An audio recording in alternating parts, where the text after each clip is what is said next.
Into क्या होता है भुजा का स्क्वायर। अब ये फॉर्मूला बना कैसे, यानी कि ये 3/4 आखिर है क्या, ठीक है, यानी कि 3/4 आखिर क्या है, ठीक है।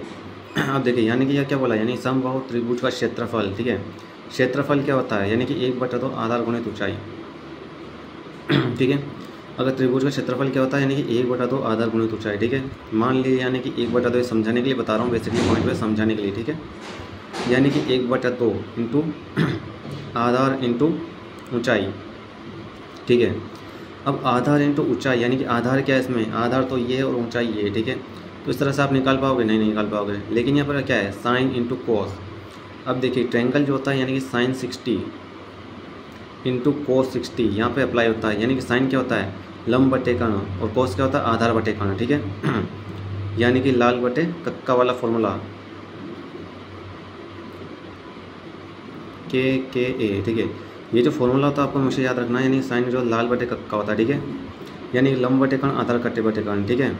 जैसे कंसेप्ट में समझाने के लिए बता रहा हूँ, इसको याद रखिएगा, यानी कि साइन 60 इंटू कोस 60, ठीक है, यानी साइन 60 का मान क्या होता है √3/2 इंटू कोस 60 का मान क्या होता है 1/2, तो इसका क्या हो जाएगा, यानी कि √3/4। तो ये √3/4 होता है, यानी कोस 60 की एंगल जो कि यहाँ से जो मिलता है हमको वहाँ से आता है, ठीक है। तो इसका जो फॉर्मूला क्या बन जाएगा हमारे पास, यानी कि √3 कहाँ से आया, √3/4, यानी कि साइन थीटा इंटू कोस 60 के मान से आया है, इंटू भुजा का स्क्वायर। भुजा का स्क्वायर क्यों, क्योंकि यहाँ पर क्या है इंटू है, यानी गुणा, यानी कि इन दोनों को गुणा होता है, यानी कि इसलिए भुजा का स्क्वायर हमें करना पड़ता है। भुजा कितनी होती है, किसी भी तरह की होती है, यानी 3, 4, 5 जो भी भुजा का मान है वो आपको यहाँ पर रखना है, ठीक है। इस तरह से फॉर्मूला बनता है, यानी समबाहु त्रिभुज का क्षेत्रफल, यानी √3/4 इंटू भुजा का स्क्वायर। याद रखें भुजा का स्क्वायर जब आप बात कर रहे हैं तो यानी तीनों भुजाओं जो होगी एक ही होगी, तो आपको एक ही बार मान रखना है, ठीक है। बेसिक कंसेप्ट के लिए मैं बता देता हूँ, जैसे कि भुजा का मान लीजिए आपके पास भुजा जो है वो आपके पास 5 है, ठीक है।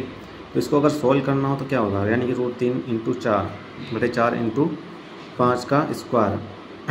5 का स्क्वायर कितना होता है 25 होता है, यानी कि √3/4 इंटू 25 यानी कि 25, ठीक है। तो यानी 4 अगर से आप सोल्व करेंगे तो आपके पास मान आ जाएगा, यानी कि 25 √3/4 ये आपके पास मान आ जाएगा। और √3 का जो मान होता है ये आपको पता होना चाहिए, इसका जो मान होता है 1.732 ये आपको मान होता है, ये आपको हमेशा याद रखना पड़ेगा, ठीक है, ये मान हमेशा याद रखिएगा। अब हम बढ़ते हैं आगे की ओर,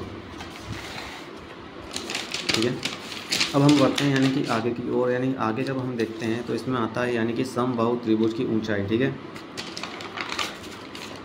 तो अब हम बात कर रहे हैं समबाहु त्रिभुज की ऊंचाई के बारे में, यानी जो आपका 5वां फॉर्मूला है समबाहु त्रिभुज की ऊंचाई।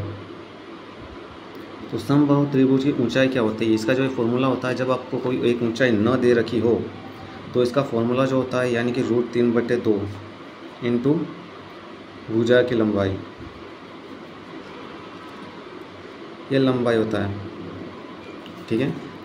वैसे मैं यहाँ लिख देता हूँ तो यहाँ पे आपको अच्छा समझ में आएगा, यानी कि √3/2 इंटू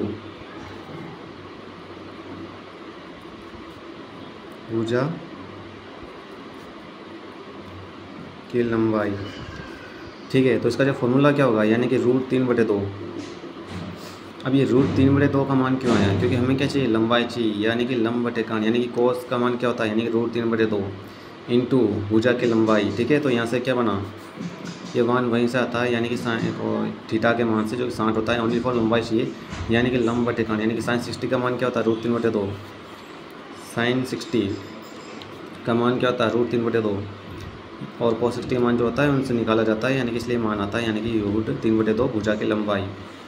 अब जो हमारा मोस्ट इंपॉर्टेंट फार्मूला होता है, यानी कि समबाहु त्रिभुज के अंत भाग में, ये बात हमेशा याद रखिएगा, समबाहु त्रिभुज के अंत भाग के किसी भी बिंदु से तीनों भुजा पर डाले गए लंब की लंबाई, मान लीजिए समबाहु त्रिभुज, यानी कि ये समबाहु त्रिभुज है, ये भी है, किसी भी भुजा से यानी कोण से जो लंब डाला जाता है इस तरह का हो या इस तरह का हो, ठीक है, डाले गए लंब की लंबाई यदि x, y, z आदि हो तो त्रिभुज की भुजा की लंबाई कितनी होगी, तब इस त्रिभुज की भुजा की लंबाई क्या होगी वो याद रखने योग्य होता है, ठीक है। तब इसकी लंबाई क्या हो जाती है समबाहु त्रिभुज की,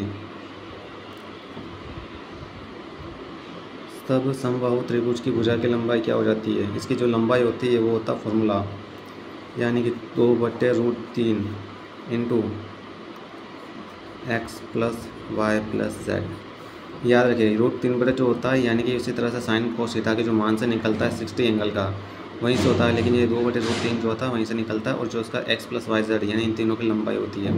इस तरह से ये फॉर्मूला आपका बनता है। और ये फॉर्मूला अगर आपको पूरा डिस्क्रिप्शन आना तो मिलते हैं अगली वीडियो में नए चैनल के साथ। तब तक चैनल शुरू करें। धन्यवाद।